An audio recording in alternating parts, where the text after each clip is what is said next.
चाह नहीं हमें मिल जाए कोई अलग इनाम नया, यही इच्छा माँ भारती के लिए करें कोई काम नया। कुछ ऐसी ही सोच के धनी हैं सुप्रसिद्ध साहित्यकार डॉक्टर उमेश प्रताप वत्स, जो किसी परिचय के मोहताज नहीं हैं।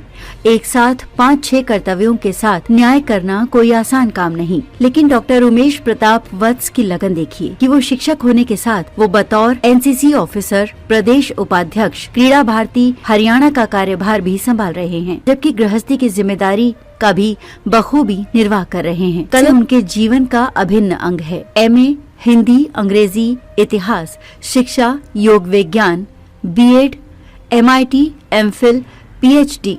हिंदी प्राध्यापक डॉक्टर उमेश प्रताप वत्स फिलहाल शहीद परमिंदर सिंह राजकीय वरिष्ठ माध्यमिक विद्यालय तेजली, यमुनानगर में तैनात हैं।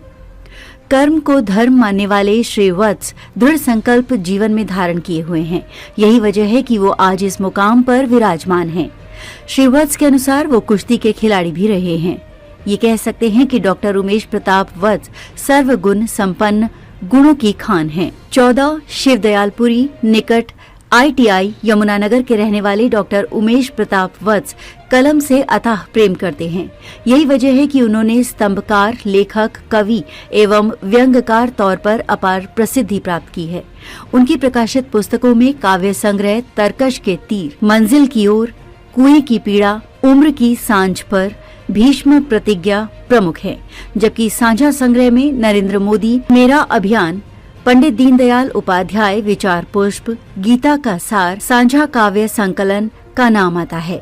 जबकि प्रकाशाधीन पुस्तकों में लघु कथा संग्रह, बाल काव्य संग्रह, पुष्पोदय काव्य संग्रह, कहानी संग्रह, हरियाणा की बगीची, हरियाणवी काव्य संग्रह प्रमुख हैं। उमेश प्रताप वत्स की कलम का सफर यहीं तक सीमित नहीं है। उनके शोध पत्रों में प्राच्य विधाओं की वर्तमान संदर्भ में उपयोगिता, राजतंत्र एवं लोकतंत्र का तुलनात्मक अध्ययन, योग द्वारा संपूर्ण स्वास्थ्य संरक्षण, स्व को अपनाकर ही भारत स्वावलंबी और आत्मनिर्भर बन पाएगा, मानव से मानवता की यात्रा है, अष्टांग योग, आत्मनिर्भर भारत, स्वावलंबी भारत विशेष हैं। डॉक्टर उमेश प्रताप वत्स के अनुसार उनके लगभग 270 आलेख विभिन्न समाचार पत्र पत्रिकाओं में प्रकाशित हो चुके हैं।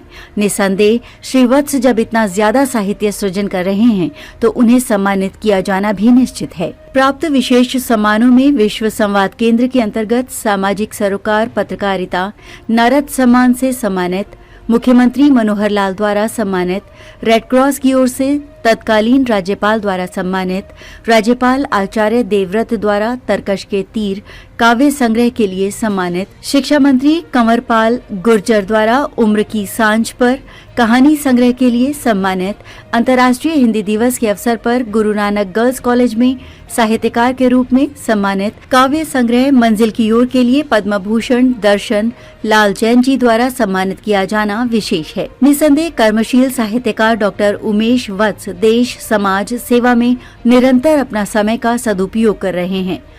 स्पेशल न्यूज उनके उज्जवल भविष्य की कामना करता है। यमुनानगर से राजेंद्र शर्मा की रिपोर्ट। स्वाभिमानी व्यक्तियों का पड़ गया अकाल है, स्वाभिमानी व्यक्तियों का पड़ गया अकाल है, चमचे विक्रम के लिए आधुनिक बेताल है। स्वाभिमानी क्या करे, चापलूसों की फौज खड़ी, परिक्रमा करने वाली भीड़ द्वारे द्वारे रोज खड़ी।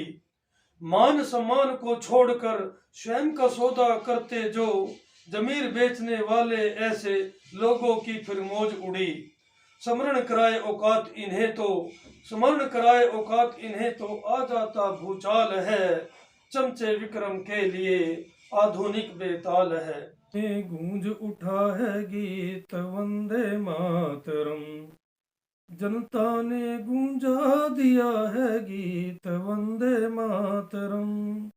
नदियों की कल कल ध्वनि है गीत वंदे मातरम, बच्चा बच्चा गा रहा है गीत वंदे मातरम। कोयल की आवाज बोले गीत वंदे मातरम, शेर की दहाड़ बोले गीत वंदे मातरम। जीवन की सच्चाई भी है गीत वंदे मातरम, जीवन में भलाई भी है गीत वंदे मातरम।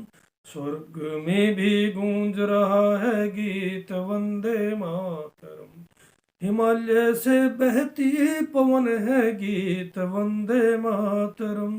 देशभक्तों की आत्मा है गीत वंदे मातरम। गो भक्तों की आस्था है गीत वंदे मातरम। सात समुद्र पार बोले गीत वंदे मातरम। मरुस्थल से आवाज आई गीत वंदे मातरम।